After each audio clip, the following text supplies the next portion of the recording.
tumejiwekea utaratibu wa kila mwisho wa mwezi kufanya mazoezi kwa pamoja, kwa maana kwamba watumishi wote pamoja na wananchi tunakutana sehemu moja, tunafanya mazoezi mbalimbali ili kuweza kuboresha afya zetu. Maana kwamba mazoezi ni afya, mazoezi yanajenga mwili, lakini pia yanaleta utimamu wa akili na ufanyaji kazi. Kwa hiyo tunawakaribisha wananchi wote, watumishi wote, taasisi zote ambazo wako ndani ya wilaya ya Sikonge kuja katika uwanja wa TASAF siku ya Jumamosi tarehe 31 kwa pamoja tufanye mazoezi, na baada ya hapo tutakuwa na bonanza la mpira wa miguu pamoja na mpira wa pete.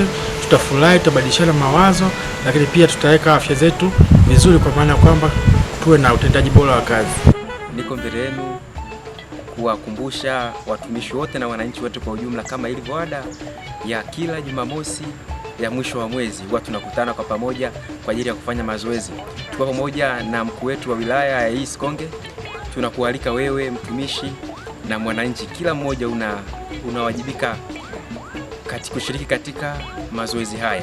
Sambamba na ratiba hii ya mazoezi itakayoanza siku ya Jumamosi saa 12, kutakuwa kuna michezo mbalimbali, mabonanza ya michezo yatakuwepo, michezo ya riadha, michezo ya kukimbia, michezo ya mpira na kadhalika. Usikose. Masista vijana wenzangu, mazoezi ni muhimu kwa afya zetu.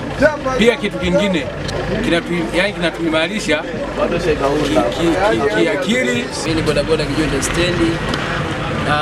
Napenda kuwakaribisha au kuhamasisha vijana wenzangu katika mazoezi yatakayofanyika siku ya Jumamosi kuanzia saa 12 kamili asubuhi mpaka saa 1, na pia kutakuwa na michezo mbalimbali itakayofanyika pale. Kwa hiyo nikiwa kama kijana nawahamasisha vijana wenzangu kuja kufanya mazoezi, kwa sababu mazoezi kwanza ni afya, mazoezi yanajenga pia akili na ufahamu pia kwa binadamu. Hivyo mnakaribishwa sana vijana wenzangu, na mimi pia nitakuwepo pale. Kwa hiyo karibuni sana.